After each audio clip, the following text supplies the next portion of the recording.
Les dirigeants des pays du G8 étaient réunis à L'Aquila en Italie. Le secrétaire général de l'ONU, Ban Ki-moon, était également présent à cette réunion. Il a accordé une interview à Euronews. L'occasion de faire avec lui le tour des grands sujets d'actualité, de la crise financière à la question nord-coréenne, en passant par le dossier du réchauffement climatique. Les pays développés sont face à un dilemme. Soit ils injectent davantage d'argent pour relancer leur économie, soit ils contrôlent les déficits. Quel est le conseil que vous pourriez leur donner ?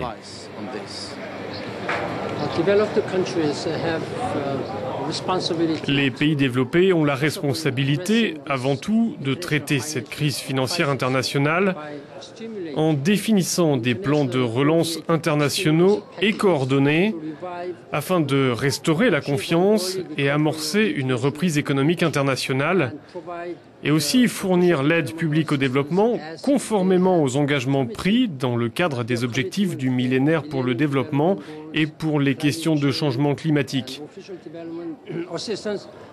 L'aide publique au développement doit se poursuivre. J'ai été encouragé lors du sommet du G20 à Londres. Tous les dirigeants avaient réaffirmé leurs engagements. Dans le même temps, ils doivent faire encore plus d'efforts pour le bien-être et la prise en charge du sort et des défis des populations les plus vulnérables. Ceci est vraiment un impératif moral et politique. Certains pays promettent beaucoup, mais ils ne tiennent pas leurs promesses. Alors que faire ? C'est exactement la raison pour laquelle, avant ce sommet de l'Aquila, j'ai demandé par écrit à tous les dirigeants du G8 d'être présents à ce rendez-vous en Italie. Il y a eu de nombreuses initiatives, de nombreux engagements pris, notamment au sommet de Gleneagles en 2005, et ces engagements n'ont pas été totalement remplis. Aussi, j'ai pressé les dirigeants du G8 de tenir leurs promesses formulées à Gleneagles, notamment en faveur de l'aide au développement des pays africains.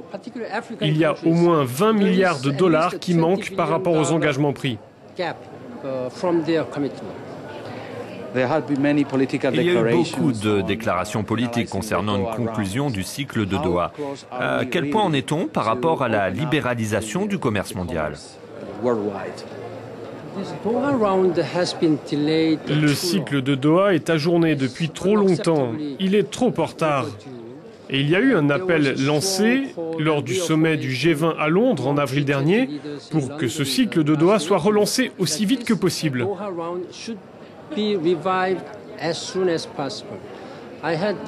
J'ai eu une longue discussion avec le secrétaire général de l'Organisation mondiale du commerce, M. Pascal Lamy. Et à présent, il fait de son mieux en étroite coopération avec les principaux pays. Je pense que les États-Unis, l'Inde et certains autres pays clés sont engagés dans une bonne voie.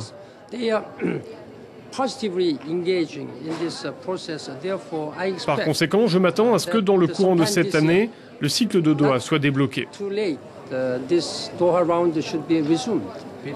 Quand à Pittsburgh, en septembre ? Le sommet de Pittsburgh en septembre sera une nouvelle fois une bonne occasion pour les dirigeants de réaffirmer leurs engagements.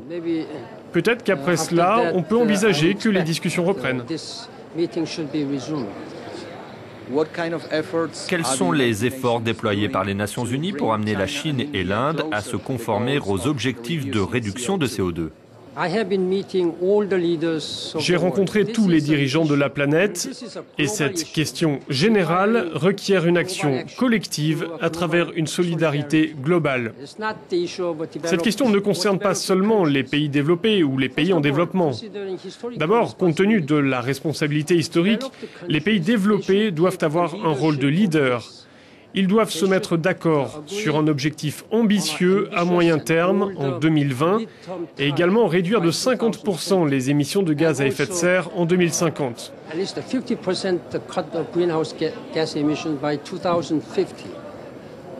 Ensuite, ils doivent fournir une aide financière et technique nécessaire et suffisante pour les pays en développement.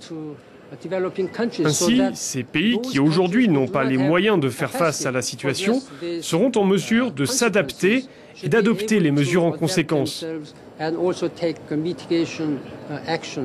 Il y a eu de très larges discussions sur ce sujet, j'y ai pris part, et j'ai insisté auprès des dirigeants pour qu'ils se fixent un objectif vraiment ambitieux à la hauteur de leurs responsabilités.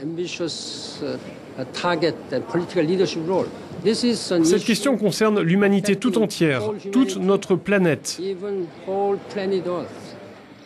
Nous devons parvenir à un consensus à Copenhague en décembre pour un accord général à même de faire face aux défis du changement climatique, conformément aux recommandations des scientifiques du groupe d'experts intergouvernemental sur l'évolution du climat.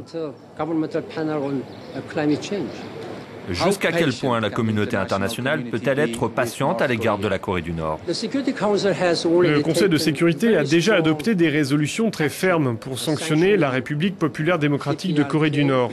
Cela va même jusqu'à fouiller, y compris en haute mer, les navires nord-coréens au motif que ces cargos pourraient être en lien avec des armes de destruction massive ou des armes de prolifération nucléaire.